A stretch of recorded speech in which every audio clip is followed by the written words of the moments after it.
So, hi, mommy. Okay, so this week's parsha, obviously, is hang on, let me start the recording again. Okay, so this week's parsha is VaYeira, and VaYeira is jam-packed. Like, first of all, welcome to my new office. I've been Baruch Hashem, I found a new place to work from, so this is the very neutral background that's going on here. VaYeira, like all of these parshiot with the imaot and the avos, are like jam-packed, full of things to learn, midos to acquire, and so we're gonna just jump right in. Okay, that, you know what? Let me share my screen and we'll do the source sheet. Okay, and we'll get right to it. So the concept of tonight's shiur is the idea of enabling ourselves to see Hashem's presence in our everyday lives, essentially through our everyday lives. Okay, so you know what? Actually, I'll just start by sharing a story that this is actually one of my favorite stories from the Rizhiner Hasidim, Rizhiner dynasty, and it's a story about the VaYeira Rebbe. So I'm not going to go through the whole family tree, but basically the VaYeira Rebbe was the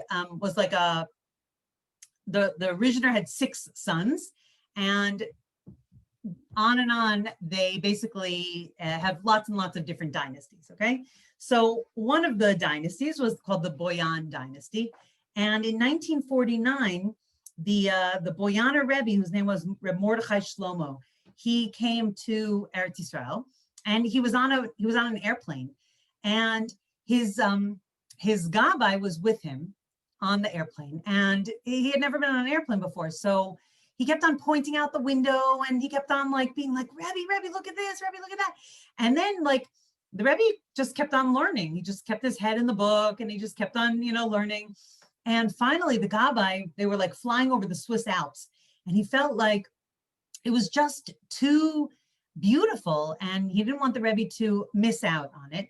And so he said, Rebbe, you have to look at this. Like you have to look Hashem's, niflaot, like the wonders of the world that Hashem created are outside of our window. And the Rebbe lifted up his hand, and he said the pasuk from Eov, that in my flesh I see God, and went back to his learning. And essentially, what we learned from that is that for him, he didn't need to look out the window. He didn't need to, be astonished by, a sight of like unusual beauty in order to see Hashem's wonders in this world. All he needed to do was look at his own hand, and already he was, inspired by that. So Be'ezrat Hashem, by the end of tonight's shiur, we should all merit, I don't know about that, exact level, but to have some inkling of what that even means, to look at myself or to look at the things around me and to see Hashem's presence in them. So at the beginning of this week's parsha, we have Avram Avinu just had his Brit Milah, and the first source on the page is actually the mitzvah of Brit Milah, and it's actually from last week's parsha. It's from Lech Lecha. It happened at the end of last week's parsha, and it's this first source on your pages here, Bereshis 17:11. Unamaltem et basar or latchem v'haya laot brit beini ubeinechem. You shall circumcise the flesh of your foreskin, and that shall be the sign of the covenant between me and you. Okay. Now, essentially, right away, I want to just jump into the idea of what Brit Milah is. So, before we get to the next part of the source sheet, I just want to go over there's an idea, beautiful, beautiful idea from Rav Shimshon Raphael Hirsch, where he takes these words, orla, mul, or mol, like milah, and basar, and he essentially reframes the whole idea of Brit Milah for us, or he frames it in a really yashar way. He says that orla is something that's out of our control. It's outside of our ability to master. So that's why, for example, like the fruit that grows on trees, that when the trees are too young, we can't benefit from that fruit because it's orla. It's something that falls into the category of the element of something that's outside of our control. We can't use it for anything good. Mol, however, means opposite, right? Like I live mimul to, so and so, okay? I live up, like facing, in opposition to. And so it could be a physical thing, or it could be a position of mindset, right? That person is opposite me, they're mul to me. So it represents like restraint. It's something that's pushing against. It's in opposition to. And basar, which we know means flesh, but there's an idea that basar, and we know that in Hebrew, there's no such thing as two words that have the same letters that are not, people in the waiting room, sorry. We know that there's no such thing in Yiddishkeit of words that have the same letters that aren't connected to each other. So the word basar, which really means flesh, but also has that idea of mevaser, like giving over news, right? So he puts it all together. Rav Shimshon Raphael Hirsch puts it all together. And he says that when we mul the basar, right, when we give a brit milah to the basar, to the flesh, we take control over it. We cut off the orla, we cut off the part that we can't use for anything good. And it becomes a mevaser, a messenger or representative of Hashem. So essentially, this is the idea of, now I want to read the source that I have for you on the page, okay? So, because I didn't want to just say all that in Rav Shimshon's words, although it's because it's all spread out all over the place, but basically that's what he was saying, that this action of giving a Brit Milah is the action of taking something that's outside of our control and putting it towards a positive aspect in the world, okay? So he says here in the source sheet, God's covenant depends primarily not on the subordination of the spirit, but on the subordination of the flesh, right? This is one of the only, the whole name of it is Brit. So it means covenant, right? But it's also it's very physical, right? It's something that happens, it's not so pleasant. It's, Baruch Hashem, the babies don't really remember it, but at the moment it's not so pleasant for the baby, but it's an actual physical action that we do that creates forever a symbol of this covenant that Hashem is making with us. And so it's not, the idea isn't that we subordinate our spirit to Hashem, but it's that this is the covenant of subordinating our flesh, our bodies to Hashem. God's covenant with Israel knows no splitting of the human personality. For example, so meaning it does not subscribe to the notion that the spirit should soar up to the highest realms, whereas the body may sink in a mire of sensuality, right? So we don't believe that the body and the soul are completely separate from each other.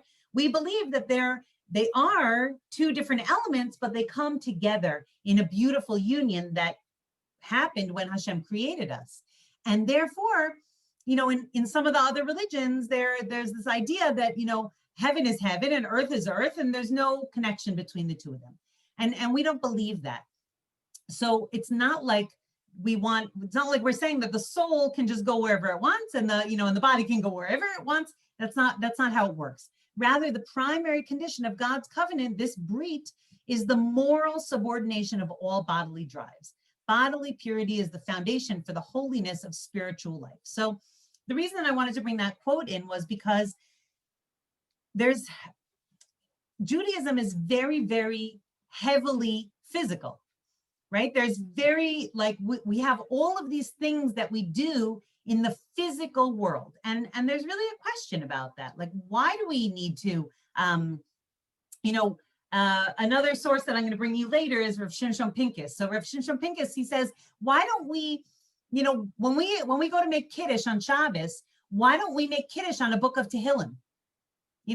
Why don't we make Kiddush on a glass of wine, on a cup of wine? And so throughout this year, we're going to try and understand how such a thing happened and why it's actually better for us this way. Okay. Now I want to like sort of take a little bit of a pause for 1 second. And I want to say that I kind of always stopped myself from doing a shir on Brit Milah, because obviously I'm a woman, we're all women. And so there's a little bit of a less of a connection for us as women with the idea of Brit Milah. So I have a source that I'm happy to send out, a beautiful, beautiful article on Chabad.org that really spells all of this out for us. But what I want to just say kind of in a nutshell is that the Gemara, I'll start the other way around. The mitzvah of giving a bris, a Brit Milah, okay, is the wording is himol yimol, that a person needs to be circumcised. So essentially what we understand from not just the article on Chabad.org, but from many other sources, is that women do not need to be circumcised. Why don't women need to be circumcised? Because the whole idea of circumcision, like we've been talking about with Rav Shimshon Raphael Hirsch, is the idea of pushing our bodies, which are sort of naturally drawn to, physical pleasure and materialistic kind of things, towards, a derech, a path that is more directed towards the holy, okay? And women essentially already have this as a natural inborn connection. Part of the idea of a bris is, in Kabbalah, it says that the highest things can fall to the lowest places, and the lowest things in some ways can be, raised up to the highest places. The highest and the lowest have a connection with each other. So a sexual relationship can be the highest of the high, like the Torah gives us a mitzvah of, cleaving to each other, of getting married and cleaving to each other, and pru urvu, being fruitful and multiplying. And there are many mitzvahs associated with the relationship between a husband and a wife. Or it can fall into the lowest realms and be the most sort of, impure and making a person feel like the dirtiest in the world. So because it can be the highest of the high or the lowest of the low, we have to be very careful with it. The bris serves as a reminder that this body and this body part was created to serve Hashem. So it's a constant physical, visual reminder of that brit, of that covenant. A woman's body is more naturally selfless. A woman's body has the potential to be a shelter for a new life. A woman's body can feed another human being. And so therefore, those midos of using the body for the highest of the high is sort of, inborn. It sort of comes with the packaging of a woman's body, which is not so with a man's body. The Gemara in Avodah Zarah says a woman is considered as if she is naturally already circumcised. So again, if you want to explore more about that idea, I'm not going to go into that anymore because I feel like that's enough to cover what I wanted to say. With one more idea. There's a tendency sometimes for women to, for good reason, but for women to focus on the women in Tanakh and not on the men in Tanakh. That we feel like we have a kesher naturally with Sarah, Rivka, Rachel, and Leah, right? And so we often focus on that, and we talk to our daughters about the imaot, right?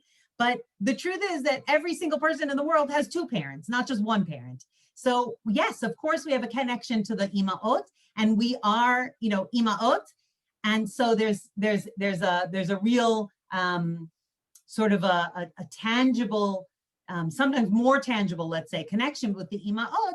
But it's not true that we only have a connection with the Ima'ot. We also have a very, very deep connection with the Avos, because there are Abbas, right? The same way that you have a relationship with your mother and your father, and there are some things that you can talk to your mother about, and there are some things that you can talk to your father about. So, mommy, not including you, I can talk to you about everything, you know. But the idea is that that we have to also talk about our connection to the Avos. Okay, so this shir is really about Avraham Avinu and the idea that he was circumcised, and so therefore the idea of circumcision, whether it's, you know, happens on the 8th day or whether it happened, you know, before we were born for women, so we have a connection to it. Okay, let's go back to the source sheet. So the Torah tells us on the beginning, right at the beginning of this week's parsha. These are the first 2 psukim of this week's parsha. It says, VaYeira elav Hashem be'elonei Mamre, right? Hashem appeared to him by the Elonei, the trees of Mamre. V'hu yoshev petach ha'ohel, and he was sitting near the entrance of the tent, kechom hayom, in the heat of the day. Vayisa einav vayar, and he lifted his eyes and he saw, vehine shlosha anashim nitzavim alav, that there were 3 men standing over him, standing near him. VaYeira vayaratz, and he saw them and he ran likratam, to greet them. Mipetach ha'ohel v'yishtachu arza. So he ran to greet them from the entrance of the tent, and he bowed low to the ground, which was a way of welcoming them, okay, and giving them kavod. So that's the beginning of the parsha, and of course, all of the mefarshim, all of the commentaries point out that Abraham was sitting by the opening of the tent. He was recovering from his bris milah. It was the 3rd day, and why was he sitting by the opening of his tent? Because he was waiting to greet visitors, right? Every my 9-year-old knows this, that he had, 4 openings to his tent. I'm sure she knew it when she was 3 and 4 also. He had 4 openings to his tent, and Abraham's mitzvah of hachnasas orchim, can be seen physically in the makeup of his tent, that he was always looking to welcome in guests. So, but there's a beautiful medrash, okay? The medrash is right here on your page. It says, Amar Abraham, Ad shelo malti hayu ha'ovrim v'hashavim ba'im etzli. Okay, he says, and this is a conversation that's recorded in the midrash, or written down in the midrash, right? It says that Abraham basically said to Hashem, it's a conversation between God and Abraham, and Abraham says, until I made my brit milah, right? Until I malti, until I circumcised myself. Hayu ovrim v'ashavim ba'im etzli. The people used to pass by and they used to sit with me, right? And we know that, what did Avraham Avinu do? He would give them a meal, and then he would say, like, okay, you enjoy the meal? Let's thank God, because he's the one that gave us this meal, and he would have them bench. And in that way, that was one of the methods that he used to teach people about God. And so he truly felt for for much of his life, that his whole purpose in the world was to reveal Hashem's presence. And basically, let me keep on reading. Tomar mishemalti einan ba'im etzli. Okay, so until I did my bris milah, people used to pass by and they used to sit with me, and I would tell them about Hashem. But since I gave myself a brit milah, nobody comes to me. And one of his fears was that this whole idea of brit milah was essentially a separation from the rest of society. So in giving himself a brit milah, he was visibly changing his body, and therefore he was now going to, he felt like this is gonna kind of ruin his relationship with all of the other peoples, because it's going to make him too different. So we'll talk about why it makes him too different, but I want to just share with you what Hashem said to him. Amar lo HaKadosh Baruch Hu, Ad shelo malta hayu bnei adam ba'im etzlecha. that until you circumcised yourself, you had people coming to visit you. Achshav ani bichvodi ba v'nigle alecha. But now that you did circumcise yourself, I, Hashem, am coming to visit you. Hadahu dichtiv, and that's why it says VaYeira elav Hashem ve'elonei mamre, because Hashem revealed himself in a much more tangible way to Avram Avinu, and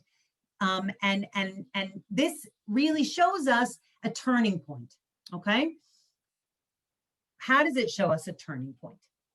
So let's just keep on going. In the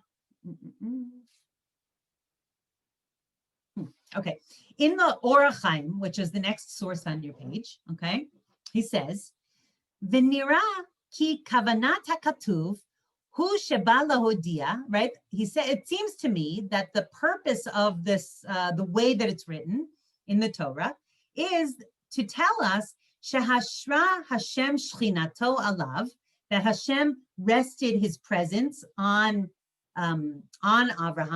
And Abraham becomes part of this, or at the moment he's the one wheel, but like he's a chariot for Hashem. Now this is an image that comes up a lot, and there's a beautiful idea of just like a chariot, a wagon that's being pulled by a horse. Just like it doesn't go wherever it wants to go, it only goes where the rider, shows it to go. So too, the Avot, they didn't just go wherever they wanted to go. They went only where Hashem showed them to go, or where Hashem made them go, or where Hashem wanted them to go, right? So they acted ke'ilu, that they had no desires of their own. They were just, the horses on the chariot of Hashem, doing Hashem's work and going where he wanted them to go. So from the time that he gave himself a circumcision, this becomes his reality, that he becomes this merkava to Hashem, and he has Hashem's presence resting upon him. The timtza she'amru zal, that it says in Bereshis Rabbah in the Midrash, Sheha'avos merkava l'shchina. So just like I explained, that the avos become this merkava, this chariot to Hashem. V'hu omru VaYeira elav Hashem, and that's why it says VaYeira, that Hashem appeared to him. Shegila Hashem shchinato elav, that Hashem revealed his shchina, right, his highest self, to Avram Avinu in a very real way. V'lazeh hikdim tevat elav lahazkarat Hashem, and that's why it says VaYeira elav Hashem instead of VaYeira Hashem elav, because this elav lomar shenitgalet alav hashchina, that it points to, it's like a different language than what's normally used. Normally we would say VaYeira Hashem elav, that Hashem came to him, or Hashem showed him, or something like that. But because this word elav is in there, it means that Hashem showed himself to Avram Avinu. Ma shelo nishma ba'omru VaYeira Hashem elav. So it wouldn't be true if the Chumash said the other way around, VaYeira Hashem elav. Ki Hashem yafsik ben hagilui lemitgaleh. So Hashem is showing that there's a difference between what is revealed and the revealer. Okay. V'lazeh timtza shelo ne'emar od VaYeira b'chol hanevuot hane'emarot le'Avraham. So and that's why it never says again VaYeira in front of any of the Nevi'im, the prophecies, the visions that Avram gets. It never says VaYeira again, because from that point on, he always sees Hashem, always. So Hashem never has to sort of appear to him. He sees Hashem in everything and everywhere. Acharei zot ela vayomer Hashem. So Hashem just starts speaking to him, right? It never says again VaYeira Hashem elav vayomer da da da, that Hashem appeared to him, because Hashem appears to him always. He sees Hashem constantly. So Hashem can just start talking to him.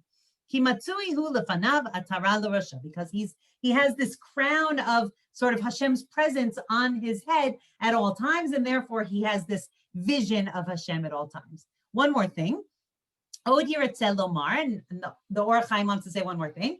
Avraham as nigle bebsaro yud rishima kadisha. So it says in the this is from the Midrash, but it says also in the Zohar down here that essentially once Avraham gave himself a brit milah, from that time on, there was like a visible marking of Hashem on Abraham's flesh, like kiraui, right? We understand that.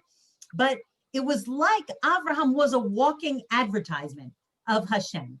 That even though, obviously not everybody saw his bris milah, but it changed his appearance so much, even the parts that everybody else saw were changed. And therefore, it was revealed in his flesh, in his presence, that the existence of Hashem, or the kedusha of Hashem sort of just went with Avraham wherever you went. You could see it in his face, you could see it in his hands, you could see it in the way he stood, you could see it in the way he walked. There was everything about him was like screamed, Hashem is in the world, Hashem is God, Hashem is, the only God, Hashem, recognize Hashem, the creator of the world. That was like he was a walking advertisement of Hashem's presence in the world. So that's what the Or HaChaim says. Okay. Now, in that way, I wanna go back to this idea of that women, we don't have to do the bris milah when we're 8 days old, but we are still the daughters of Avram Avinu. So whatever happened to Avram Avinu also happens to us, meaning he is our, we have his spiritual and even in some ways physical DNA. So when he became a walking advertisement to Hashem's existence in the world, so did we. We got that ability. It's sort of built into us. So, I don't want to like lahavdil, Elav Havdalahs, but like the idea of like that someone looks like a Jew, I mean, I guess you don't have to do lahavdil unless you're saying, who said it, right? But like when you can just tell that someone else is a Jew, so that there's a remez of that. There's a hint to this idea that it's because we're all children of Avram Avinu, and from that time we have this marking on our bodies in sort of a, like, I can't quite put my finger on it way, but there's a revelation of Hashem wherever we go. Okay, next. If anybody has any comments or questions, please feel free to unmute yourself, okay? Okay, we're gonna go to the Sfas Emes. So we get some, even though the Or HaChaim is so gewalt and he has a lot of, Kabbalah, and he's like a precursor to Chassidus, but we'll jump into the Chassidus because those are the tastiest morsels always, for me at least, and I hope for you as well. So the Sfas Emes says, okay, there's a right after the Medrash that I read to you, there's another Medrash that brings this piece of Eov, okay? The quote, the statement that I quoted at the beginning when I was talking about the Boyana Rebbe, where he said, in my flesh I see God, it's this pasuk in Eov.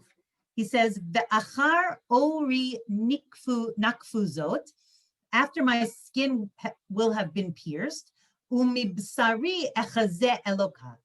So, I don't know, this translation is awkward. I didn't even read it before, but I would behold God while still in my flesh. Well, in my flesh, I see God. So the Midrash brings that down, and it basically says, there's this whole conversation that it's Ke'ilu Avraham Avinu said that, okay? Even though Eov said it, it's like he was quoting Avraham Avinu, because it could very easily have been Avraham Avinu. That's like what he could have said after his bris milah. So the Midrash basically takes those words and puts them into Avraham Avinu's mouth.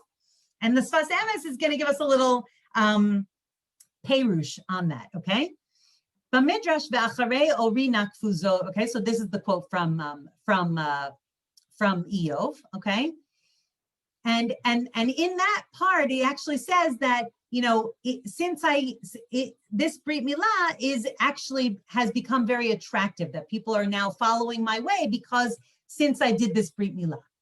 And, you know, our understanding of that is that his ability, remember I told you way back at the beginning that he was afraid that with the Brit Milah, he would actually be more separate from the rest of society.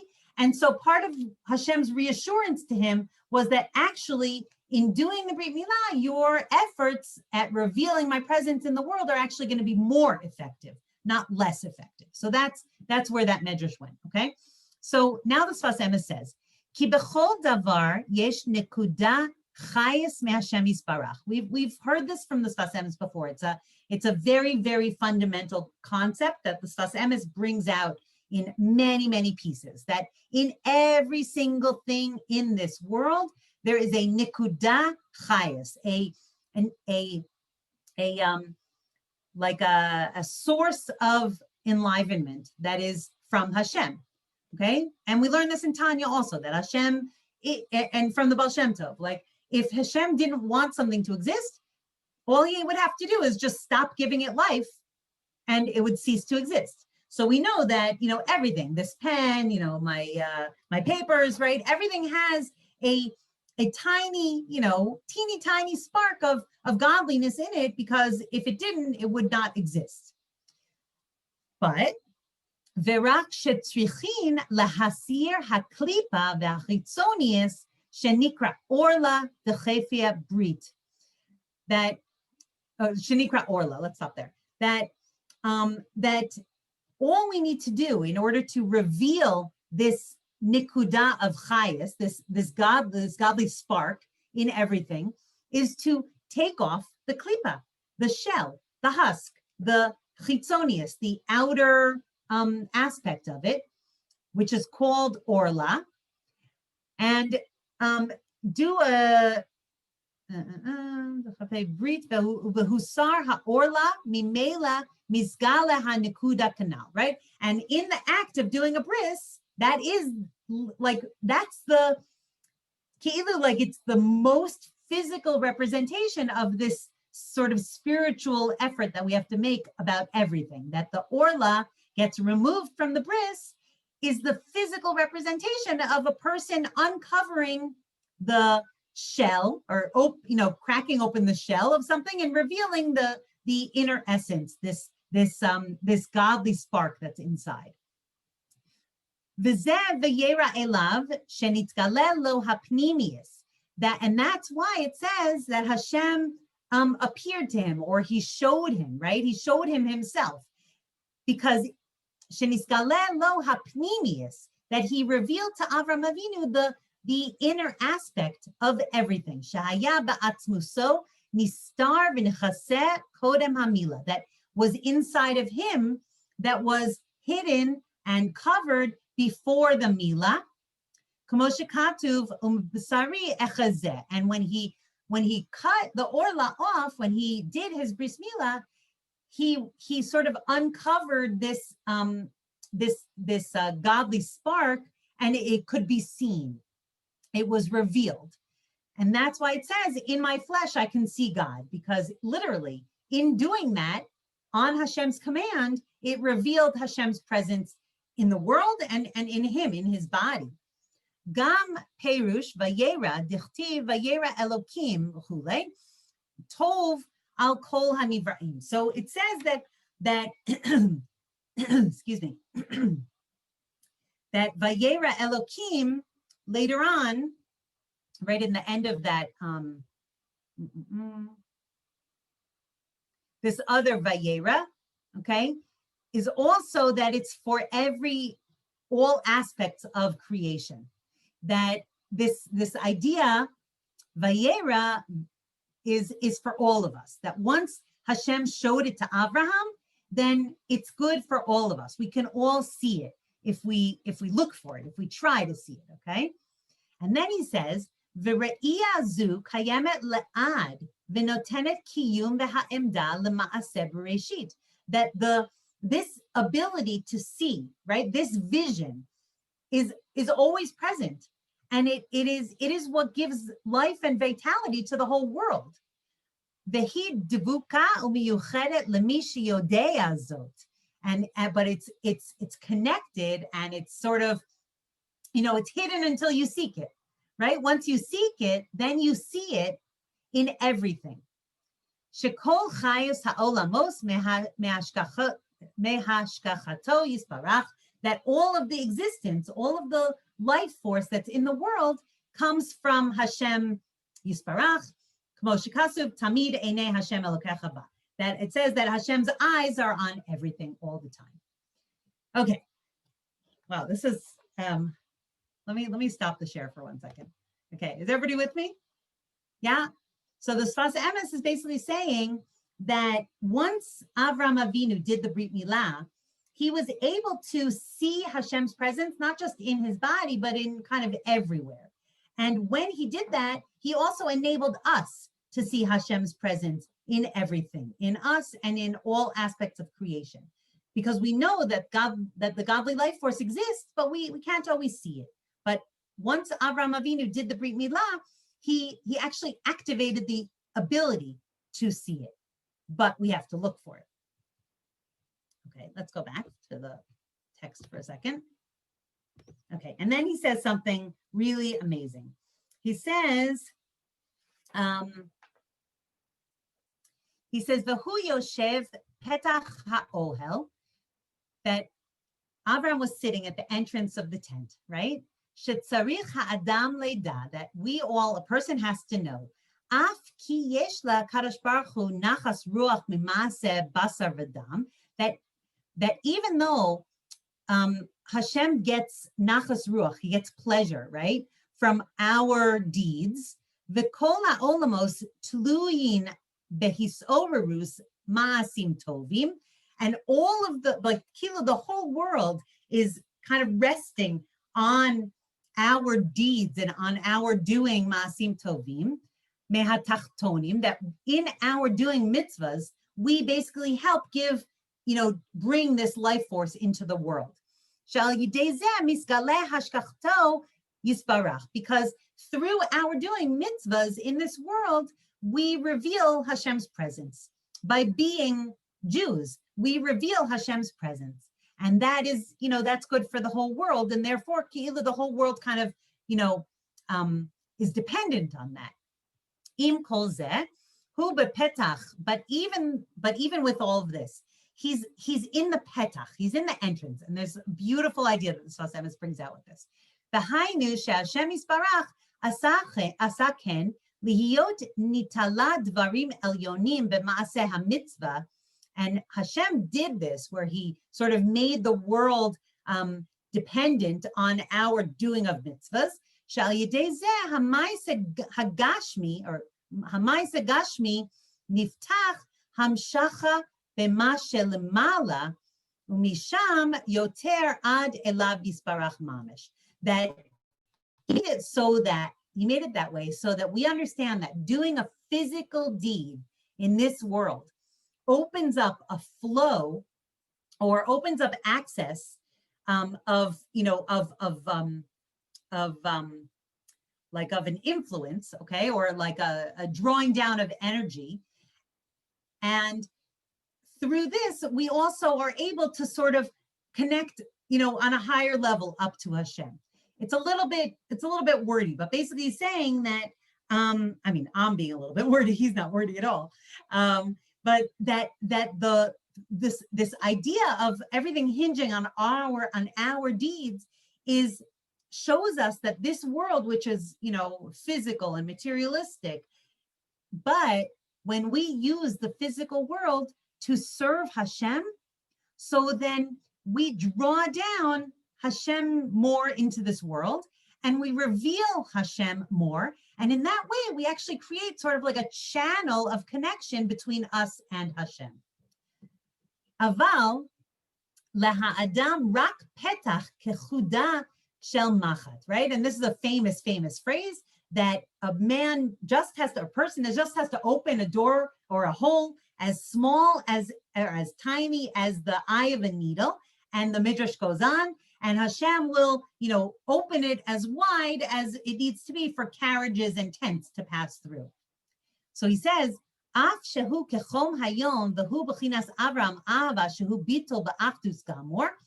And it says Avram's sitting at the petach, okay? He's sitting at the entrance. So this indicates to us this idea of an opening that can be made bigger and bigger and bigger. How can it be made bigger and bigger and bigger? Through the burning love of Avram Avinu, which is like kechom hayom, the heat of the day. The heat of the day is compared to this fiery passion of Avram Avinu for Hashem. When we stir up that fiery passion like Avram Avinu has for Hashem, so then we open up this petach ha'ohel. So there is an idea, there's two different ways of reading this. So one of them is this idea that we have to have Avram Avinu's humility, his bittul, right? Because he was bittul in being a merkava. He's the chariot that goes wherever Hashem wants him to go. But also he has this fiery passion for Hashem. So I want to say like this, that this idea of the petach, right, is, and this is kind of my own reading on this, okay? But this is what made me so excited about this piece, that we all have these openings, okay? This concept of petach ha'ohel, that we're just at the opening, but we can use that to keep on inspiring us to be like kechom hayom, okay? Like we can sit, when we have that excitement of Avram Avinu, so then the petach, the opening, which is as small as the eye of the needle, it gets bigger and bigger until everything can pass through it. What do I mean by that? We have to keep on looking for openings that we have to know that there's constantly openings. Let's put it that way. And that if we look for those openings with the fiery passion of Avram Avinu, then we'll keep on finding them. And an opening can be anything. It could be a person, it could be a place, it could be an event, it could be, a holiday, it could be anything. We have all of these petachs, all these openings that we just have to look for them and know that they're openings. We have to use them as openings. And when we use them as openings, then we can get to higher and higher levels and deeper connections with Hashem, where we actually see Hashem's presence in our lives. I want to read to you this English from Rav Dessler, the Michtav Me'Eliyahu. I'm reading a book about him. It's amazing, really mamish, really interesting. He was a person that constantly worked on himself and constantly tried to be like a walking example of all of the midot that he thought were the best midot in the world, the midos of Avram Avinu, the midos that the Torah talks about. He really put so much effort into himself, into trying to live in this way. So he says, open a door to tshuva as tiny as the eye of a needle, and I will open your gates wide enough to let carts and horse-drawn carriages drive through. This is the tiny aperture that Hashem desires from the Jewish people, that they may open their hearts to him, even slightly. Any thought of remorse, any good deed, any victory over the evil inclination creates an opening in the iron wall that isolates us from our Father in heaven, or that we feel isolates us from our Father in heaven. When a man opens even a tiny slit in his heart, as small as the eye of a needle, he receives a heavenly and bountiful response that can elevate him from his current physical or spiritual state to unknown heights. However, there is one condition. Despite its minute size, this opening need to be sincere and total. Kechom hayom, right? Like the heat of the day, like Avram Avinu. Burst open from one end to the other. It's small, but it's open. This opening should reflect an honest and stable wish to come close to Hashem, and not just a whimsical, wishy-washy, hesitating and half-hearted whim lacking in commitment. Okay, so it has to be with the excitement of Avram Avinu. It has to be kechom hayom. And when that happens, then we mamish see a difference. Okay, I want to do another piece of Chassidus that will help lead us to an even deeper understanding of this, and then we'll finish off with this Rav Shimshon Pincus, which is really amazing.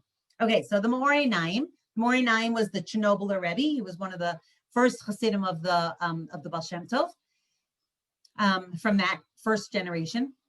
Okay, and he says, now I cut off a longer part, and I kind of took this just ending piece, but I'll hopefully make up for it with explanations. Okay, so he says, V'zeu VaYeira elav Hashem. Okay, so again, we're back at the first pasuk that Hashem, appeared to Avram Avinu.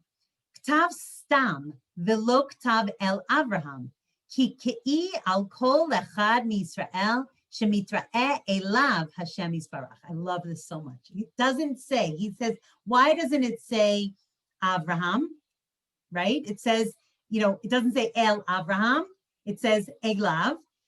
And he says he uses a pronoun that could be anyone, to him, right? To them, because it applies to every single Jew, every single person of Bnei Israel, that Hashem appears to him as well, to her as well, to us as well.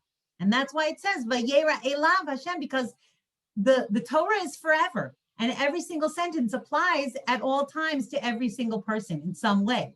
So when it says VaYeira elav Hashem, it's actually talking to us. It's saying Hashem appeared to you. Hashem appeared to him. Hashem appeared to her. Hashem appears to us at all times. Vehu Yoshev petach ha'ohel, and the piece of the pasuk that says that he was sitting at the opening of the tent. Perush, the meaning of this is shezeh potchim lo Pesach kechom hayom, kesheba lo hislahavus hirhurei tshuva. Oh no, sorry, that's a different thing. Sorry. Shezeh potchim lo petach, that it opens for him, or for her, for us, right? An opening, okay? What does it mean? It opens for her an opening. Kechom hayom, like the heat of the day. Kesheba lo hitlahavut hirhurei tshuva, that a person feels Hashem's presence when we, like, in the heat of excitement. The heat of excitement is like an awakening of tshuva, right? Well, why do we get excited about things? We get excited about things when they connect to us, right? And any kind of excitement, any kind of connection, like the Eish Kodesh says, the Piasatz Rebbe, any emotion is an opening of your soul.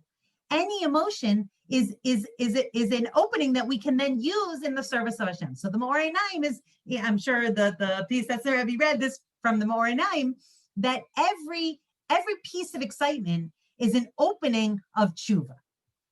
Vayisa einav, and he lifted his eyes. Remember, that was in the second pasuk of above, from the beginning of the parsha. He lifted his eyes. Perush kishemagbia haseichel shalo VaYeira. He's like using a word from the pasuk and a word from. So I'm just going to keep on going for a second. VaYeira vehine shlosha anashim Avraham, Yitzchak, v'Yaakov.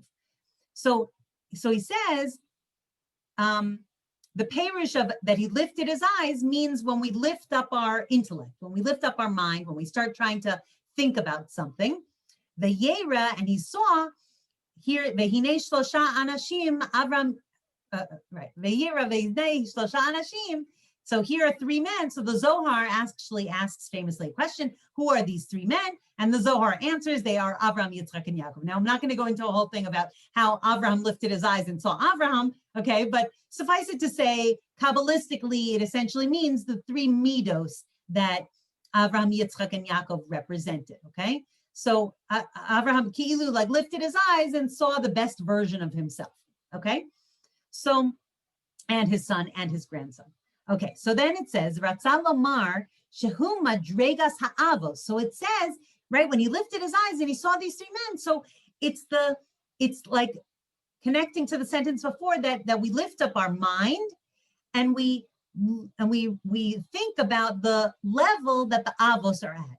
Shehayu Merkava Lishmo Hagadol. That they were at this level that we explained before of being a chariot, a Merkava to Hashem. VaYeira. and he at VaYeira VaYeratz. So that was part of the second pasuk. VaYeira VaYeratz likratam. He saw and he ran to them. She'omer matay yagia ma'asai le'maasei ha'avotai. And a person then questions of themselves. I should have bolded the parts of the pasuk and okay, whatever. I hope you're with me. That a person has to ask themselves, or a person gets to a point where they ask themselves, when are my deeds going to also look like the deeds of the Avos? When are my deeds going to look like I'm also a chariot to Hashem? That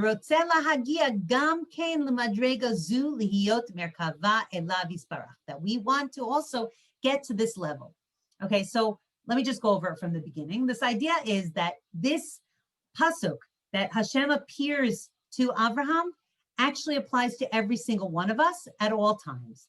And the idea that we're sitting at this petach ha'ohel is the idea that there are openings that we feel all the time. And these openings are like kechom hayom. They're like the heat of the day because they bring us through their excitement to tshuva. Any kind of excitement or emotion that you feel throughout the day is a level of tshuva. It's an awakening of tshuva. And then we have this whole idea that when we do get awakened to tshuva, we start to look around us and we think like, oh, what about my deeds? When are my deeds gonna, get up that high to reach the deeds of like the avos, right? How can I get higher up and higher up until I reach a higher level? So then he says, okay, fine. Okay, mi petach ha'ohel, me'oto petach shepatchu lo, from the opening of the tent, from that opening, right, that arousal of tshuva, ve'az yishtachu la'apav, so then the pasuk goes on that he bowed his face to the ground, and this is what he says, hishtachava hu hamshacha shemamshich hamshacha lebechinas artzius. So he says that bowing to the ground is the idea of drawing this energy into earthly things, into our activity. So what happens? We think about something, it excites us, and we start to think like, wow, I really want to do more. I really want to be more connected to Hashem. I really want to be like, like one of the avos. I want to also do what Hashem wants me to do. I want to also get to that level where I'm so connected to Hashem that I'm really only going in the places that he wants me to go. I'm really only doing the things that he wants me to do. I want to feel so connected to him like the avos did. So how do I do that? I use these openings to draw Hashem into my life in a physical way. Okay, now before you sign off because you don't understand what that means, I'm gonna because I'm not explaining it so well, but Rav Shimshon Pincus has this beautiful, beautiful book about tefillah, and he has a piece in it that I translated it myself, so I hope it's going to be clear. Okay, but he says, okay, I'm just going to read it. Dafka, here in the most physical world, where the revelation of Hashem is the most hidden, Dafka, here we can come closer to him than anywhere else. Why? In this world, there are well springs of holiness. For example, when a person kisses a Sefer Torah, what are they kissing? Are they kissing the velvet? Of course not. The Sefer Torah has a specific aspect. It is as if we are kissing Hashem himself. A person is connecting through mechitza after mechitza, like he's piercing right through all the separations directly to a Kadosh Baruch Hu, right? We're not kissing the velvet. We're not even kissing really the cloth, the parchment that the Torah is written on. What are we doing when we're kissing the Torah? What are we doing when we hold the Sefer Torah that really most of us didn't get to do this year on Simchas Torah? We're keilu holding Hashem. We feel like we're holding our relationship with Hashem in our hands. It's symbolized, but not even really. It's embodied by the physical Torah scroll. The power that a person is able to obtain through physical things in this world is amazing because we are physical creatures who operate through our senses. And before I read the next part, I just want to say that he goes into this whole idea that, like I said before, about why don't we make Kiddush over a book of Tehillim? Why do we make Kiddush over a cup of wine? It's because Hashem created us as creatures of senses, right? We have 5 senses through which we experience the world. But those senses are also the senses through which we can experience Hashem. So he says, we understand, maybe I try to understand an idea in Torah, but I understand when I take a bite out of an apple, I understand the taste of the apple in a much, much deeper way, right? Why do I understand the taste of the apple in a much deeper way? Because it's beyond the intellect. I'm a person, Hashem created me with these senses. Through these senses, I experience the world.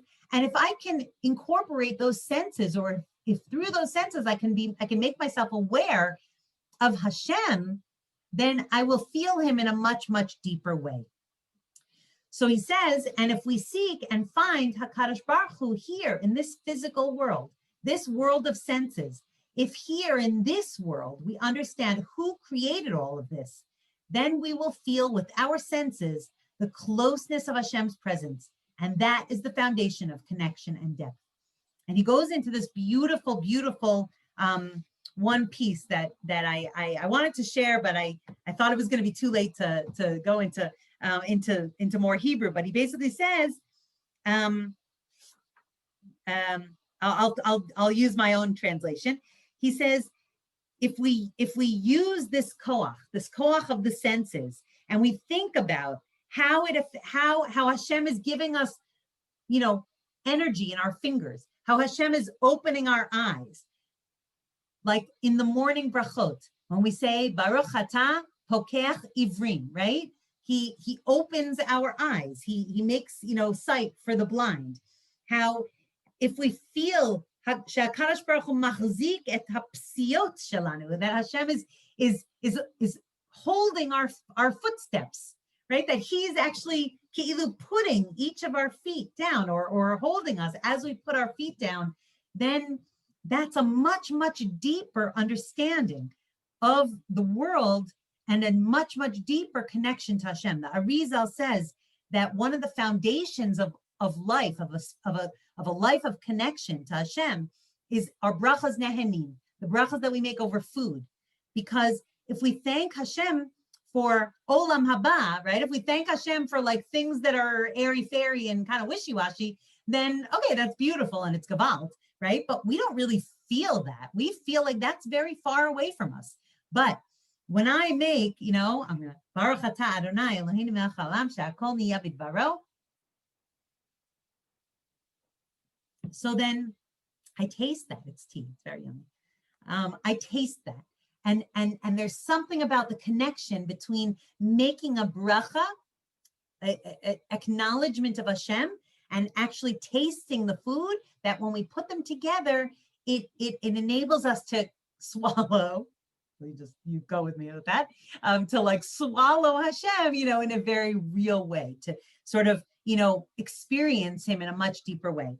And I'll just end with a story that the one time the Rebbe Aaron of Karlin, he took an apple in his hand, and his student also, saw an apple, and he took his apple, and they both said a bracha, and they both started to eat.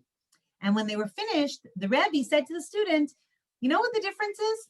You were hungry and you wanted to eat the apple, right? So you made a bracha.